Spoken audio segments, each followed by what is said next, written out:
The first thing my younger sister did after being reborn was to make me kill my own fiancé. She said that in the future, he would propose to an orphan girl, give her all the glory and wealth in the world, but in doing so, doom our entire family to exile and miserable death. While everyone else was still unsure whether to believe her, I was already sharpening my knife. Who he marries is none of my concern, but he must never touch my family. The blades of the minister's household must always face outward, never inward. That morning, before I'd even gotten out of bed, my younger sister threw herself into my arms, crying until the world grew dim, mumbling things I couldn't quite make out. I was a little surprised, since we'd grown older, she had become distant, no longer as close as when we were children.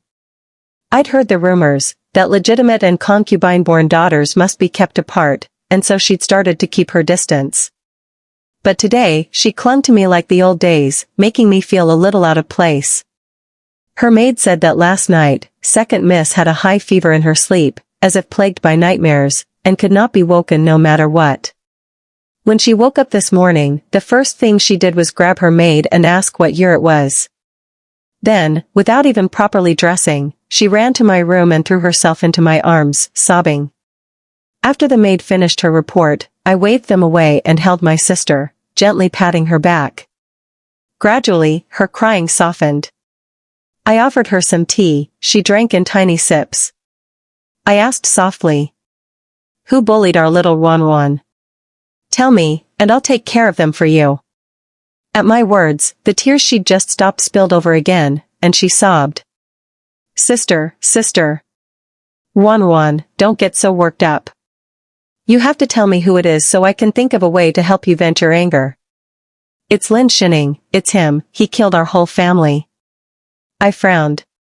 Perhaps Wan really was haunted by some nightmare. Lin Shining, the name she spoke, was the childhood friend to whom I had been betrothed since we were young. What had Lin Shining done to make her so afraid? My gaze sharpened. What sort of man mistreats a child like this? Tears still clung to Wan's cheeks, yet suddenly, she reached out and gently brushed my brow. "Don't frown, sister. That all happens later. It hasn't happened yet. This time, I won't let them get away with it. I want them to suffer." Wan clenched her teeth, her eyes full of anger and resolve. I couldn't help but smile. It was rare to hear such harsh words from someone as soft as her. Her parents had always taught her not to be too gentle, but it never seemed to work. She looked at me steadily. "Sister, everything I'm about to say is true. You have to believe me." When she finished, I was dazed. It took a long time to process everything she said. She claimed that in her previous life, Lin Shining returned from the frontier with an orphan girl, caring for her tenderly, and then used his military merits to beg the emperor to dissolve our engagement so he could marry the orphan girl. Wan said our whole household would be exiled, all because the orphan girl was jealous of the bond between me and Lin Shining growing up. Lin Shining, at her urging, found some pretext to punish the minister's family. "Sister, don't you believe me?" Seeing me lost in thought for so long, her eyes filled with panic. Rebirth sounded far-fetched, I couldn't say for sure if it was true. "If you don't believe me, tomorrow at Princess Chong Li's flower banquet, the orphan girl will appear wearing the golden feather 100 birds robe." Golden feather 100 birds robe. I froze. Since the start of this year, people have been saying that Lin, the young general of the Marquis Wei Yuan household, was hunting 100 birds at the border to prepare a birthday gift for me. Everyone speculated about what strange gift he would make to win my favor. Only I knew it must be a robe. When he left the capital, he asked what I wanted. I said I wanted a robe unlike any other in the world. At that time, Lin Shining sat tall on his horse, his eyes full of me. He swore, "Whatever you wish for, I'll always make it come true." No one else could know this. Could it be? Wan really had been reborn. But how could Lin Shining so easily give a gift he spent a year preparing for me to a girl he barely knew? Besides, he should be at the frontier fighting the enemy, not suddenly back in the capital attending the princess's flower banquet. The flower banquet was reaching its peak. Princess Changlu was displaying rare flowers she'd acquired just today, and the noblewomen were composing poems on the spot. I wasn't interested, the flowers I'd seen before. These flowers grew on the border mountains, nourished year-round by ice and snow, their petals white as frost, glowing faintly under the moonlight. Last winter, Lin Shining nearly killed 5 horses rushing back to the capital before the flowers faded. It was midnight by the time he arrived, the most famous young general in the city, sneaking through the alleys, climbing walls to tap at my window, just to give me that blossom. Beneath the moon, his breath had long since lost its warmth, and he just grinned at me in silence. That night, his eyes were brighter than the stars. I took a sip of tea, the corners of my mouth lifting in a smile. From childhood, everyone in the capital knew that Lin Shining treated me like a rare treasure, always choosing the best for me. He'd been gone from the capital for nearly a year now. Each month brought news of victories, and every letter he sent was just to say he was safe, though I had no way of knowing if that was true.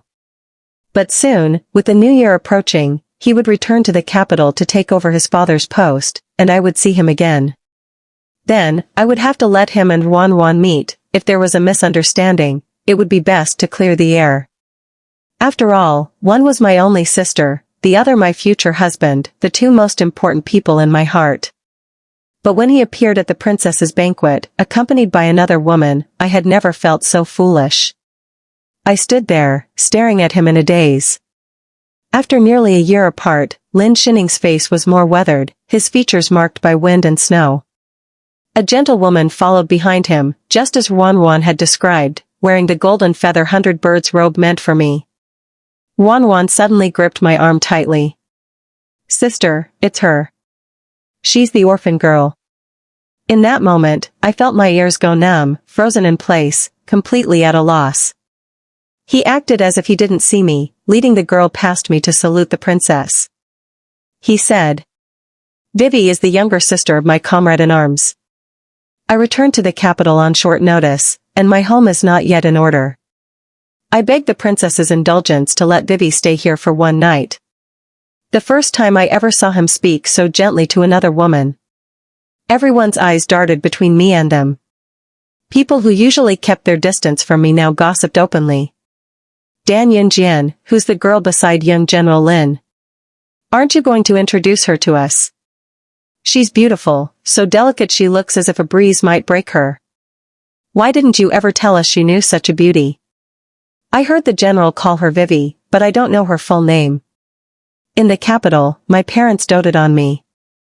My grandfather's family had earned honor for generations, and my fiancé was a famed young general who treated me like something precious.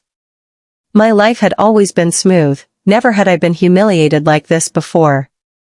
Even if I'd been insulted in the past, I'd always been able to recover my dignity, but today I couldn't find the words, only staring at that robe. Everyone followed my gaze and gasped in awe. That girl's robe was truly beautiful. Which family's tailor made it? Was it a gift from the young general? Look at those feathers, they're exquisite. Feathers. Hadn't everyone said before that the young general was hunting birds for Dan Yunjian's birthday gift? So this was. As the compliments piled up, the girl grew shy, biting her lip and hiding behind a handkerchief. Lin Shining instinctively shielded her, blocking the prying eyes with his presence. Following the whispers, Lin Shining turned to look at me, his eyes surprised, as if just noticing I was there. He hurried over. "Yunjian, you're here too." I quickly concealed the disappointment in my eyes, nodding at him with polite indifference.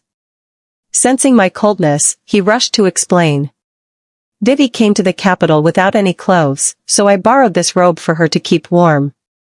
Tomorrow I'll have it cleaned and returned. Please don't be upset." The girl called Vivi turned and bowed. Shining was afraid I'd catch cold in the capital. "Please don't blame me, sister." Shining. So familiar. They'd just come from the border. Was the capital colder than the snowy frontier? Only after arriving in the capital did she realize she needed more clothes. I felt a chill seep into my bones. I ignored the 2 of them and turned to the princess, bowing. "Your Highness, it's late. I'll take my sister home now." Please excuse us. The princess, eager to avoid any more awkwardness, quickly dismissed the crowd. As soon as I stepped into my carriage, Lin Shining's voice came from behind. Yunjian, I was careless today. Tomorrow, I'll come to your door to apologize. Those leaving paused at this scene, turning to watch. I ignored their stares, drew the curtain, and told the driver to leave at once. For a long time, the carriage didn't move, blocked by someone. I heard the rustle of clothes. Sister, don't be angry with Shining. It's all my fault. I shouldn't have worn your clothes. Here, I'll take them off and give them back. I lifted one side of the curtain. The girl was struggling to remove the robe, and Lin Shining frowned. When the robe was halfway off, she began to shiver. Lin Shining quickly pulled it back over her shoulders. Put it on. Don't catch cold. You've just recovered from illness, if you get worse, you'll suffer for it. His tone was scolding, but there was real concern underneath. He looked up at me. Yunjian is kind. She won't be bothered over a robe. Just a robe. I laughed to myself. Did I look like I was short of clothing? Yunjian, it's a windy night. Let her wear it for now. I'll return it, freshly cleaned, tomorrow. I stared at him, almost doubting whether someone had taken his place. Everything he did and said tonight, he seemed like someone else. But after a moment, I gave up. The scar at the end of his brow was real. This was Lin Shining, the one who'd risked life and limb to bring me a flower. No need, young general. I, Dan Yunjian, never wear what others have already worn. Then I'll make a new one for you. His gaze was as resolute as it was years ago, and for a moment I almost forgot what had just happened at the princess's residence. But the woman beside him, with her dazzling robe and jewels, was just too much to ignore. Lin Shining, if it's not truly one of a kind, I don't want it. Besides, I am the eldest daughter of the minister's family. I've never lacked for clothing, let alone need someone else's cast-offs. After I spoke, the girl's face went pale, her tears falling at once. I clicked my tongue, she was even better than the opera troupe my mother hired. Lin Shining hurried to wipe her tears with a handkerchief. Yunjian, I gave her that robe. If you're angry, blame me. Why make things hard for Vivi? I'm making things hard for her. Who embarrassed whom in front of everyone? Everyone knew Lin Shining and I were engaged, yet you suddenly brought another girl, had her wear the robe meant for my birthday, and paraded her in front of everyone. Did you ever think of me? Lin Shining, listen closely, if I, Dan Yunjian, really wanted to make things hard for her, she wouldn't be standing here in one piece.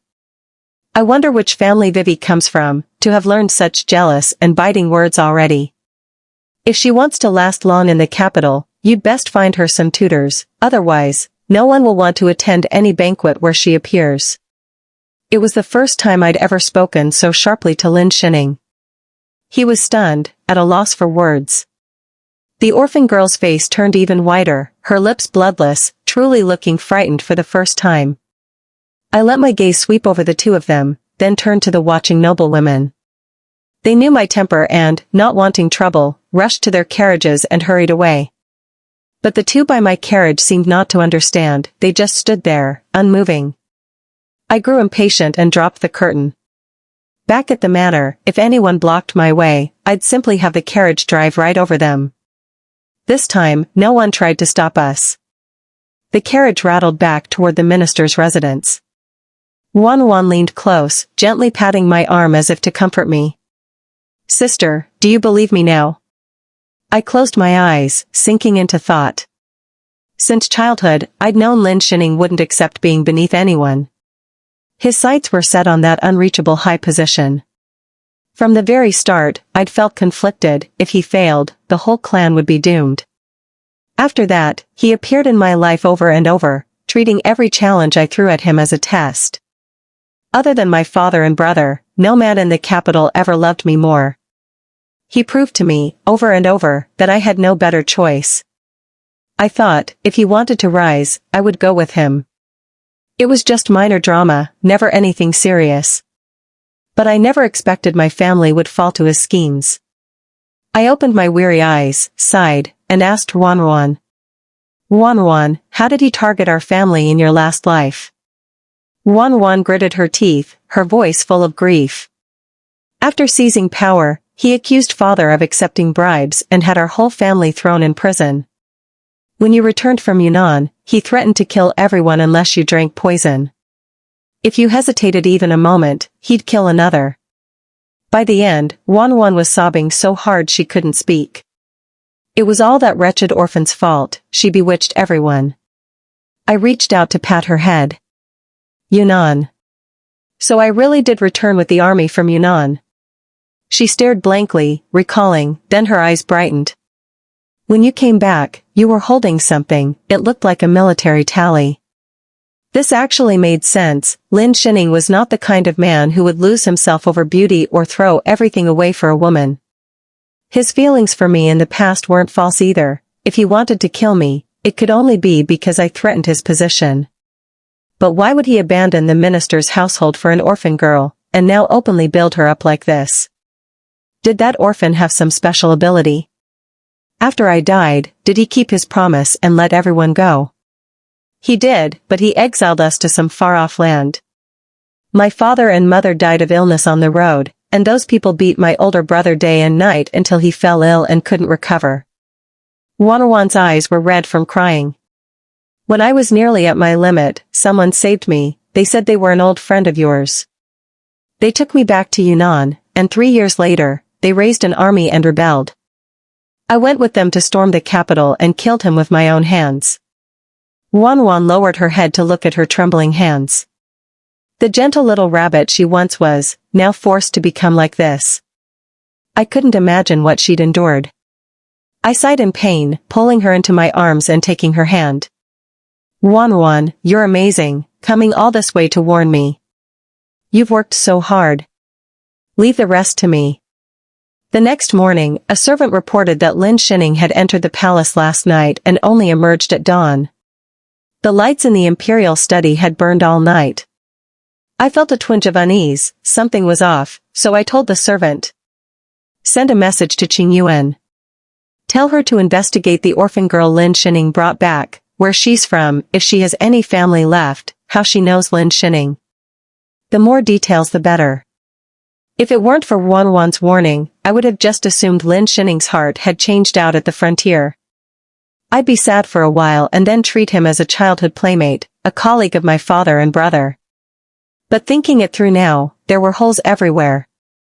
Just as he'd said last night, Lin Shining soon brought lavish gifts to apologize. I sent word refusing to see him. Before, when I was angry, he'd always wait stubbornly at the door until I gave in. But this time, he simply left the gifts and walked away. Hearing the servant's report, the brush in my hand paused as I was drawing my brows. Had he really changed his target?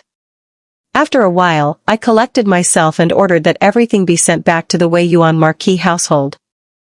I'd seen enough treasures in my life, I didn't need his. In the days that followed, news about him and the orphan girl kept coming. It was said that after leaving the palace, the emperor had sent his most trusted eunuch, Eunuch Huang, to help tidy up Lin Shining's residence, truly an honor. Lin Shining personally rode out, bringing the finest carriage from the Wei Yuan Marquis household to escort the orphan girl from the princess's manor. There was another banquet. This time, the two stood together in the center, toasting each other, looking for all the world like a perfect couple. Stories of their romance began spreading through the streets and alleys, how a hero saved a beauty, how they fell in love through hardship, overshadowing the childhood sweetheart's tale that once belonged to him and me. A few days later, my father and brother were summoned to the palace. I stopped them to ask what was going on. Father frowned, his face full of worry. Recently, the emperor heard that the private armies of some vassal princes were destroyed. I was startled. I'd been so focused on Lin Shining these past few days, I hadn't paid attention to such big events. Wasn't that a good thing? Father looked at me kindly, wanting to say something but holding back. It's all thanks to Lin Shining. He used the opportunity to petition the emperor to dissolve your engagement and marry the orphan girl. I was stunned. Everything was unfolding just as Ruan had said. But the secret bases of those vassal princes, those aren't easily discovered, let alone destroyed. When did Lin Shining become so capable? That orphan must truly have a secret. Don't worry, father, and don't hesitate to demand compensation from the emperor and young General Lin. Over the years, we've invested plenty in the Wei Yuan Marquis household. Oh, and bother my brother to get back the prayer beads I gave Lin Shining years ago. When he was 13, his first time going to battle with father, I'd knelt step by step all the way to the guardian temple and begged for those prayer beads. Bathed in thick incense, I strung them myself and had the Grand Master bless them, wishing him peace and safety. But fate is over now. It's best to take them back. People with no fate can't bear so much feeling. Not long after, my father and brother returned with a carriage full of rewards, but my brother looked guilty. Yun Jian, I couldn't get your things back. He said he left in a hurry and the beads are still at the frontier. That morning, reading the report Qing Yuan brought about the orphan girl, I was a little surprised. Everything was getting interesting. No matter, I'll get them back myself someday. Back in my room, I wrote 2 letters, one sealed red, one black, and gave them to Qing Yuan. Send someone to the relay station with these. Someone will come to pick them up. Once the imperial marriage edict arrived, the Wei Yuan Marquis household started a frenzy of wedding preparations, lanterns, flowers, more excitement than they'd had in decades. Recently, those two have become celebrities in the capital, and I've become the butt of every dinner conversation. Ruan can't stand seeing others insult me. She caught several storytellers, but it didn't help her anger. Sister shouldn't stop me. I'd feel much better if I took a few people at night and smashed those 2 scoundrels to pieces. Leaving them alive is asking for trouble. I stroked her soft hair and said gently, "Don't rush. But now, Ruan, you're strong enough to hold up half the minister's household, and you can stand up for me." She pouted, "Still not as good as you, sister." Suddenly remembering something, I sat her up from my lap and looked into her eyes. "Would you like to go study at Shongsong Academy? Your sister Fu Lin and I studied etiquette there. But isn't Shongsong Academy only for boys?" I winked at her, "Just dress as a boy." Judging by the speed of the couriers, Fu Lin should have received my letter already. When she arrives from Yunnan, the real drama will begin. I haven't seen Fu Lin since we left the academy together. Back then, the 2 of us dressed as boys, studying and living freely. Now, I'm trapped all over again. Ruan and I sat at a tea house by the roadside, looking down at the street littered with firecracker paper. He rode tall on his horse, a red flower tied to his chest, 10 miles of bridal banners for his bride. Ruan glanced at me, a little worried. "Sister, if you're not feeling up to it, let brother and me attend tonight's banquet instead." I smiled. "Ruan, you underestimate me. I need to see him in all his glory with my own eyes, only then, when he finally falls, will I truly be satisfied." Night fell, and the red lantern strung around the Wei Yuan Marquis' estate lit up half the sky. So this is what a wedding looks like, nothing special, really, just painfully ordinary. My childhood friend, once the most attentive fiancé in the capital, now marrying someone else. To outsiders, I must look like I'm drowning my sorrows in wine, but only I know, I'm simply waiting for the real show to begin. As I sat sipping wine in leisure, Zhang Haiyun suddenly sat down beside me and snatched the cup from my hand. "Dan Yunjian, how can you be so useless, losing to some nameless orphan and then drinking yourself miserable at someone else's wedding?" Looking at her fuming, I couldn't help but find it funny. All of the capital knew she loved seeing me make a fool of myself, but now she was genuinely concerned. "So what do you think I should do?" Zhang Haiyun, because of the character we share in our names, has been comparing herself to me since childhood, comparing poetry, calligraphy, even fiancés. The day my engagement to Lin Shining was announced, she stormed into the palace with the Empress Dowager's token, kidnapped the 3rd prince, and took him home to arrange a marriage. It said the prince was halfway through lunch when she burst in, and nearly choked on his chicken soup, a story everyone laughed about for years. But now the two of them are happily married, truly a sweet match. I wondered if she was here to show off. She slammed the wine cup down. I'll lend you a few people. Just tie up that orphan and toss her back to the frontier. Put on the bridal veil, and it'll be you and the young general getting married tonight. She really was as fiery as ever, like the time she stormed the palace for a husband. I don't mind losing to you, but how could you lose to someone like her? I was about to reply when Eunuch Huang's voice silenced the room. A decree from the emperor. Today, young General Lin is joined in marriage. This brings me great joy. I bestow a pair of jade pendants for fortune and blessing, wishing the young general and his bride harmony and many children. The entire hall was in awe. Such an honor was rare. Only I noticed that when Lin Shining bowed to receive the reward, his eyes were dark and clouded. Looking at the jade pendants on the tray, my mind settled. The letter must have been delivered. Having seen all I needed, I got up to leave. As I did, I patted Zhang Haiyun's shoulder. Who wins and who loses, it's far too soon to say. Just wait and see. Mother, father, brother, and the Dan Yunjian who died so wretchedly in my last life, watch closely. Back home, I was about to sleep when I heard familiar footsteps in the courtyard. Opening the window, I saw Lin Shining, still in his wedding robes, his cheeks flushed, his eyes a little dazed, standing in the yard. The heroic young general, now out of armor, still carried an aura that no bright color could hide. He looked just like the boy who used to climb over my wall at night, but in the end, he chose power and destroyed my family. The affection of youth is fragile, unable to withstand a single blow. He said nothing. I had no intention of going out. After a while, he couldn't hold back. Yunjian, wait for me a few more years, no, just 1 year. After that, we can be together. Be together. What's broken can't be mended. He looked anxious, hurrying to explain. I'm only supporting Vivi temporarily. She wants riches and status, I give them to her. She can help me achieve my goals. It's just a transaction, that's all. So, to achieve his goals, he could casually promise someone else the place at his side. If my family ever threatened his plans, it wouldn't be hard for him to destroy us too. I looked at him silently. Since learning what he did to my family, I'd already let go of all old feelings. Every move, every scheme of his now only made me uneasy. Lin Shining, no one is born to wait for anyone else. I was willing to wait for you before, but I'm tired now. You have a wife, you have your career. As for our feelings, this is the end. He was red-eyed from wine, gaze stubborn. It's not over. It can never be over. You are the only one who can be my wife. When I succeed, I'll let you marry me with all the glory in the world.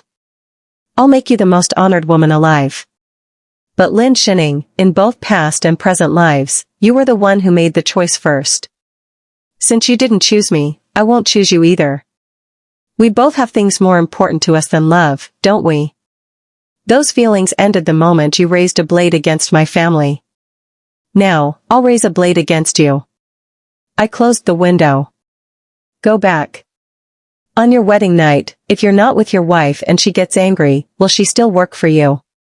I said no more, turned out the lamp, and soon the courtyard was quiet again. A wind as cold as the frontier seemed to blow through the yard, cold to the bone. See? We've both already made our choices. As New Year approached, the young general brought his bride back to the frontier. He said he wanted her to meet his parents. He said he was worried the frontier would be restless in the winter, and that someone might seize the opportunity to cause trouble. To let the emperor and the people celebrate a peaceful New Year, he volunteered to return early. The emperor praised his loyalty and courage, bestowed gifts, and personally escorted him to the city gates. People lined the streets to send him off, everyone saying the young general was both filial and brave, a blessing to the people. The finest horses pulled the grandest carriage of the Wei Yuan marquis household, carrying them out of the capital. Not long ago, he stood atop the city walls, bidding farewell to the army. Now, the emperor sat across from me, sipping rough tea, watching the crowds below go about their business. I had already sent the jade pendant away. Now, all that was left was to see if things would really play out as you said. Wan told me that after marrying the orphan girl, Lin Shining returned to the frontier and won victory after victory. Whether at the border or in the capital, everyone knew of his illustrious achievements. But soon, rumors spread that the emperor feared the young general's merit and fame had surpassed his own, and wanted to get rid of Lin Shining. The frontier troops rallied, raising him up, proclaiming him king, and charging toward the capital. Victory after victory, one after another. Combined with the information Qing Yuan had found on the orphan girl, I could more or less guess how he did it. Now, it was my turn to shatter the legend of his unbeatable victories. The emperor sat across from me. After so many years on the throne, his eyes naturally revealed scrutiny and authority, but I didn't care, only smiled brightly. Thank you for your help, senior brother. When Fu Lin arrives in the capital, the three of us will switch from tea to wine for a real celebration. He swirled his teacup. Helping you is helping myself. As for wine, let's stick with the rough tea from Shongsong Academy, more refreshing, more honest. The emperor drained his cup and left for the palace. I sat alone, slowly sipping my tea, and called Qing Yuan in. Tonight, destroy the Wei Yuan Marquis household's carriage. In the past, Lin Shining liked to take me out for drives. I was never comfortable in his family's carriage, so I had a familiar coachman make me the second most comfortable carriage in the capital, so Lin Shining would use it to fetch me. Now he used that same carriage to pick up someone else. It made me sick. I've always been petty. If it's mine, even if it breaks, no one else can use it. Just as I predicted, news soon arrived from the frontier. The young general was repeatedly defeated, narrowly escaping death at the enemy's hands. Everyone wondered if getting married had dulled his edge. If it hadn't been for old General Lin's timely intervention, the enemy would have broken through the defenses. The court grew stifling as the bad news kept coming. The emperor, his face dark, pinched the bridge of his nose. Do any of you ministers have a plan? No one answered. Who among you is willing to guard the frontier for me? Everyone bowed lower still. If none of you have a solution, I'll decide for myself.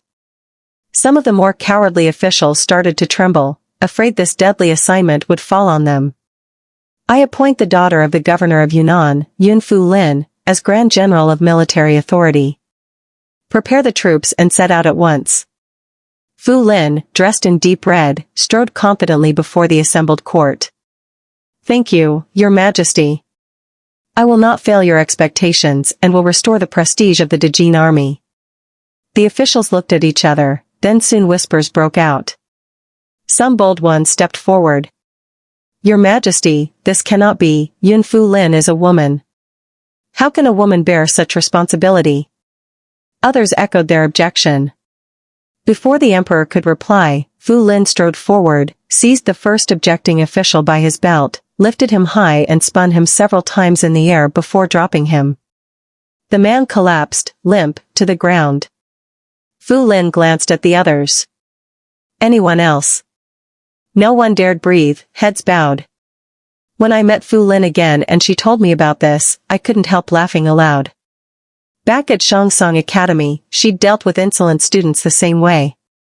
Now she was schooling even the high ministers. That's what makes people from our Shongsong Academy so formidable. I saw her off at the city gate. She vaulted onto her horse, aglow in the dawn, just like the first time I met her at the academy, full of spirit.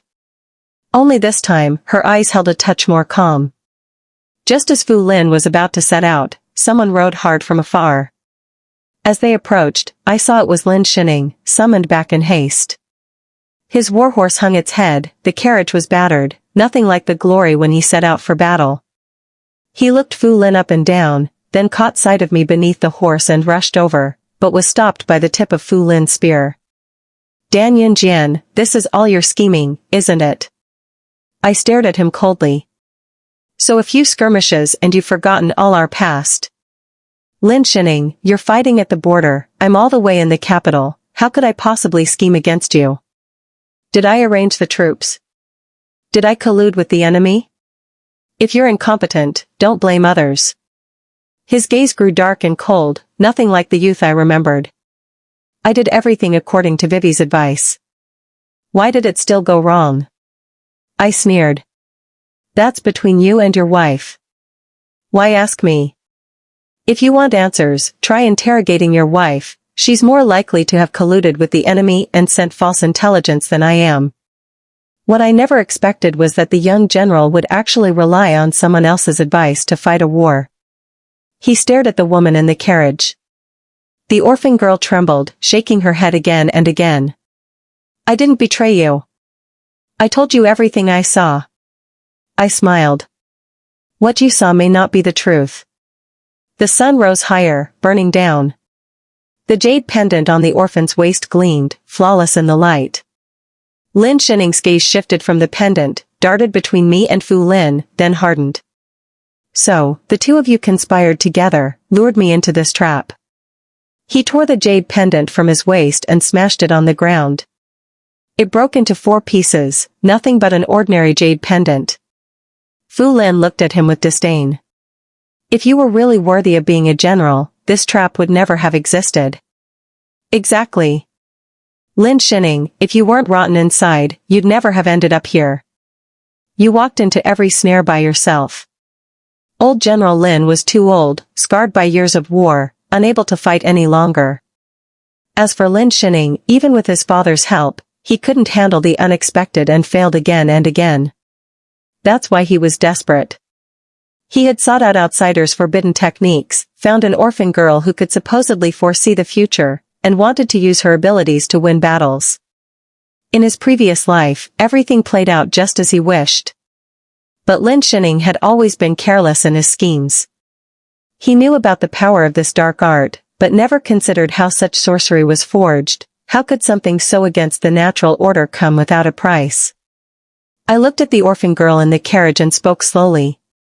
This jade pendant came from the Guardian Temple, bathed daily in incense, placed beneath the nation's steel, blessed by the prayers of all.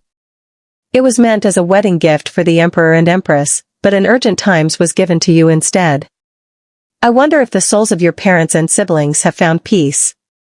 Her gaze was hollow, her body trembling, as she stared rigidly at the jade pendant on her belt. She was likely remembering the deaths of her family, afraid they would come for vengeance, until fear overtook her and she fainted. Lin Shining, to master such a forbidden art, one must use the flesh and blood of their dearest kin as a sacrifice, personally torture them to death, drive them to the peak of hatred, and use that resentment as the catalyst to falsely open the heaven's eye. Who would have thought such a practice still existed, and that someone would actually attempt it? With this Guardian Temple jade, those poor souls were finally released, their hatred dissolved. As their curse faded, the false heaven's eye grew muddled. The one who practiced the art must now pay the price. And you, bound to her fate, will never find peace. Lin Shining's face froze, then he sneered lightly after a pause. Once I sit on that throne, fortune will favor me endlessly. The Guardian Temple you mention will only grant me more blessings. These little punishments will vanish like clouds. I stared at this madman before me. For generations, his family had guarded the nation, all for the sake of peace. Who would have thought he'd become someone who viewed lives as nothing? So you think your punishment hasn't arrived yet? Why did your eldest brother's son drown for no reason? Why did your second brother's child never draw breath? Why is your father so much weaker this winter? His face went pale, his eyes full of denial, but whatever he believed, this was retribution he had brought upon himself. Lin Shining, they are all paying the price for you. Fu Lin soon led the army away, Lin Shining, nearly driven mad, and the orphan girl were taken back to the Wei Yuan Marquis estate under guard. After all, destroying a gift bestowed by the emperor was a grave crime. At the frontier, Fu Lin immediately set to work, putting to use all the military knowledge she'd gathered in Yunnan over the years. Victory reports poured in.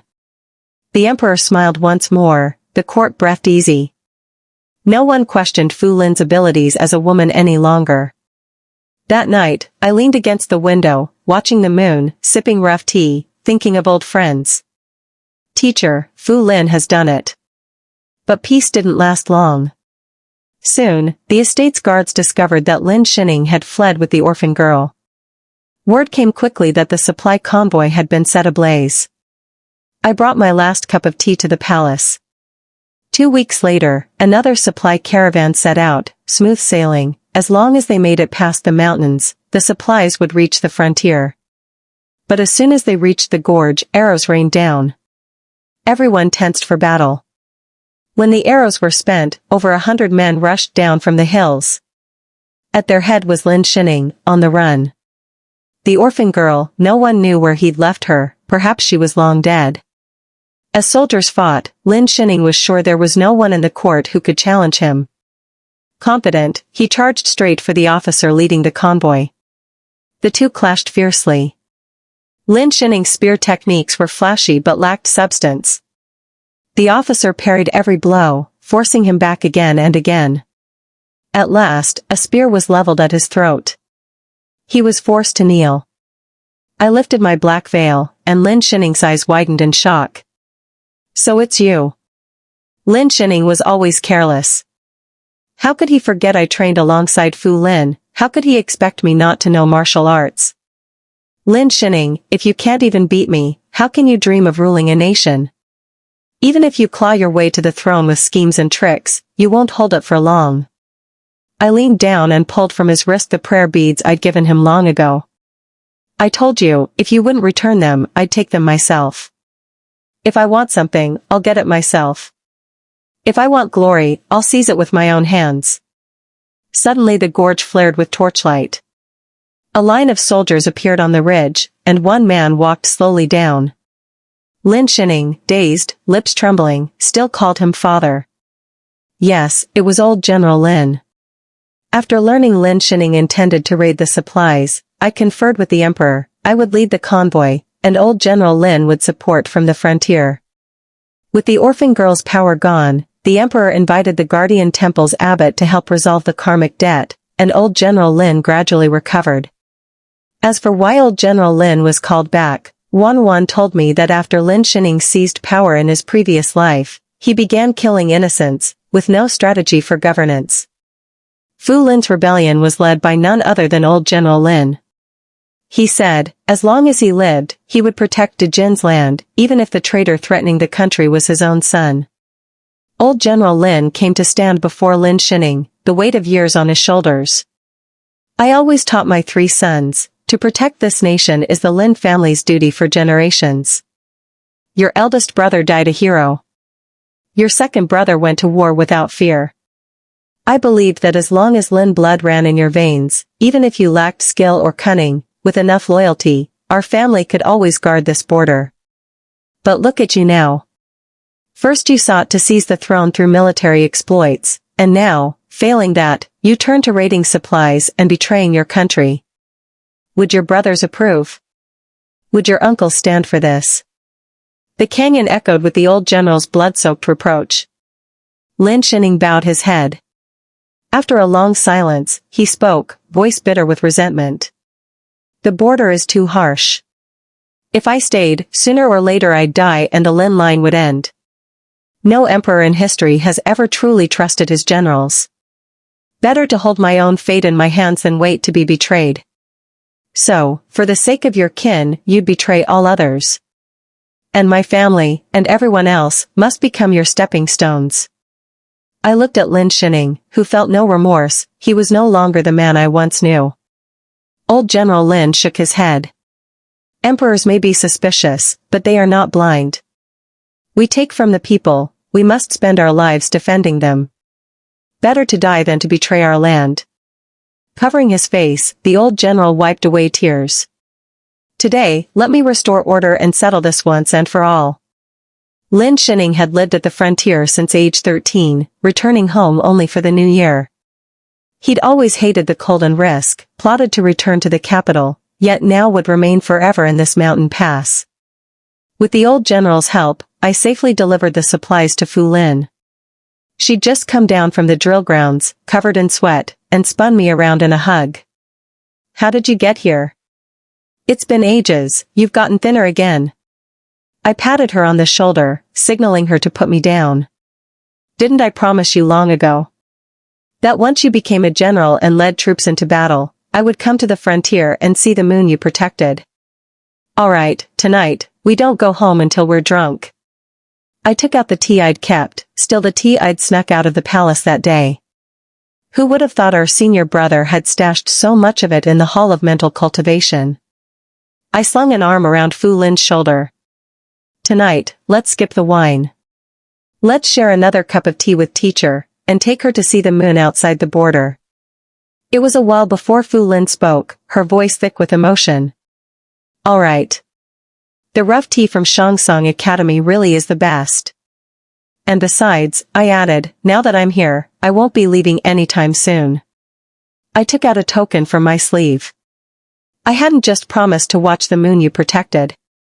I'd also promised to help you restore the farmlands at the frontier. Fu Lin leapt up in excitement, then hugged me tight. At last, we're together again. Back when I'd brought tea into the palace to discuss how to deal with Lin Shining with the emperor, he stopped me before I left. Yun Jian, now that my rule is stable and Fu Lin has become the general she wished to be, don't you want to try too? Seeing my hesitation, he added. What happened to teacher will never happen again. Our teacher had read widely and been open-minded, a mentor like no other. But just because she was a woman, just because she disguised herself as a man to teach at the academy, the previous court officials had her condemned, her family implicated, and her life lost.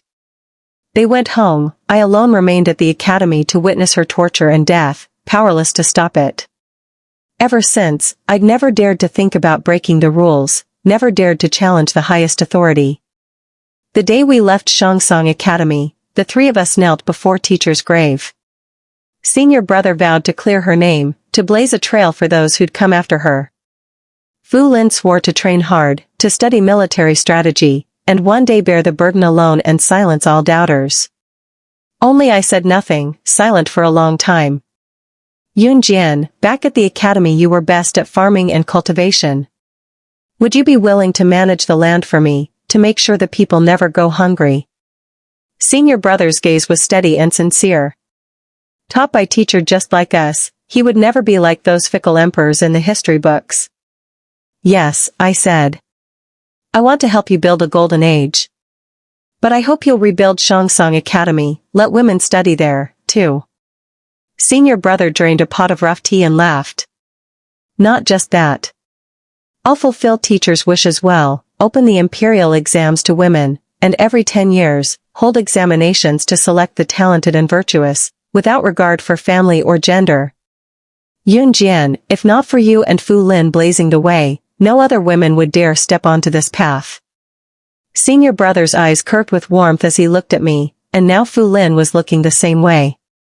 Only then did I realize, years ago, when the wind and sand stung my eyes, I missed the brightest star of all. A new imperial decree was issued, women could enter the academies and sit for the imperial exams. Wan was the first woman to register at Shongsong Academy. She studied for 3 years, then chased us all the way to the frontier. No, she was really chasing Fu Lin. She said that not finishing martial training with Fu Lin in her last life was her greatest regret. Now she'd pursue Fu Lin, become a woman general, and defend the country. Her little face was still so gentle, but she wielded a spear with easy mastery. Zhang Haiyun became the first female teacher to enroll at the academy. She said too many girls were raised like willows, fragile in the wind, and she was determined to break that curse. From then on, the streets of the capital were filled with laughter and the lively shouts of women, ringing through the air. As for me, I went out seeking new seeds in many places. As long as I persisted, I believed one day a seed would take root and thrive on the frontier. If not in my lifetime, then in the lifetime of my students, or my students' students. The end.